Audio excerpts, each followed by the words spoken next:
Naam, karibu sana Dar es Salaam, karibu sana katika uwanja wa KMC.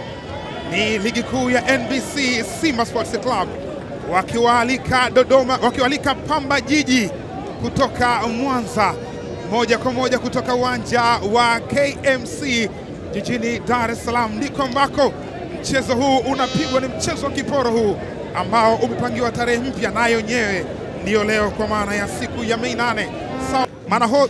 Magolikipa wawili wako hapa, wote hawa ni magolikipa wanaofahamiana vizuri, Musa Kamara na Mohamed Kamara. Wote walikuwa kwenye kikosi cha Le Matamka Soroya Athletic Club.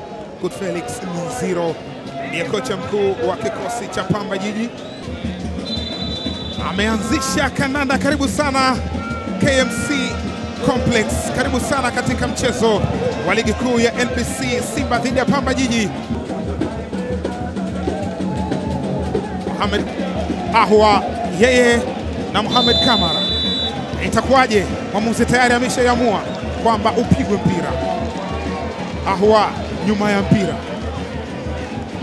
Jean Chalet Ahwa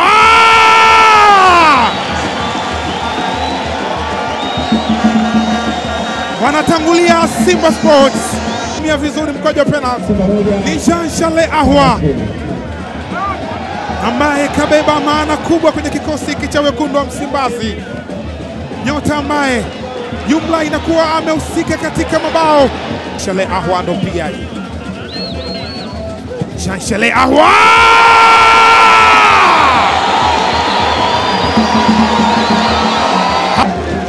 kinaanza kuonesha dalili njema.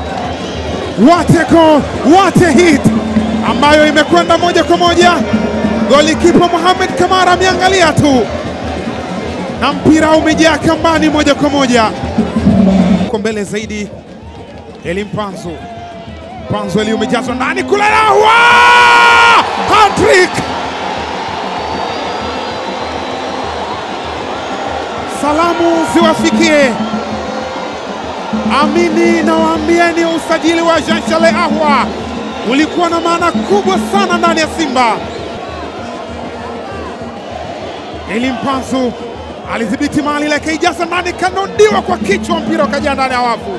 Free header. Huyu ni MVP wa Coupe du Congo kutoka pale Kinshasa DRC. Naye Jean Chalet Ahwa ni MVP wa ligi kuu ya Ivory Coast. Aliruka juu akaucheza mpira kwa kichwa. Hapana shaka alikuwa akimwona Yves Tibili Didier Drogba wakati wake.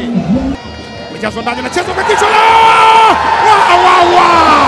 Wow! Lionel Ateba Mida ni kama hakuwa mchezoni leo hii. Mpira wa kwanza uligongwa kwa kichwa na Kim Dennis, lakini wakaokoa. Mpira wa pili hii hapa, aliondosha Mohamed Kamara. Mpira wa pili Ateba Lionel Christian Mida akaweka mpira kambani.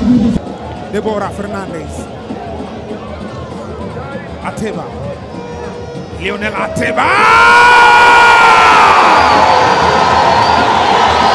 wanatokea taifa moja, yani wote ni raia wa Cameroon.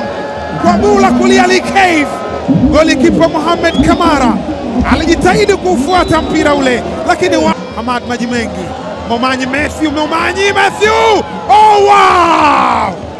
Pamba Jiji wanaharibu clean sheet ambayo ilionekana kama inaelekea kwa upande wa Simba. Ni golikipa ambaye amekuwa na ubora wa hali ya juu, amekuwa akikusanya clean sheets kila uchao mara nyingi, lakini imeshindikana mbele ya Momanyi Matthew Tegis, nyota wa zamani wa Shabana kutoka Kisii kule Kenya. Amekuja ndani ya NBC Premier. Dakika 90 zimekamilika. Mwamuzi Shomari Lawi kutoka magharibi mwa Tanzania, Kigoma, ameumaliza mchezo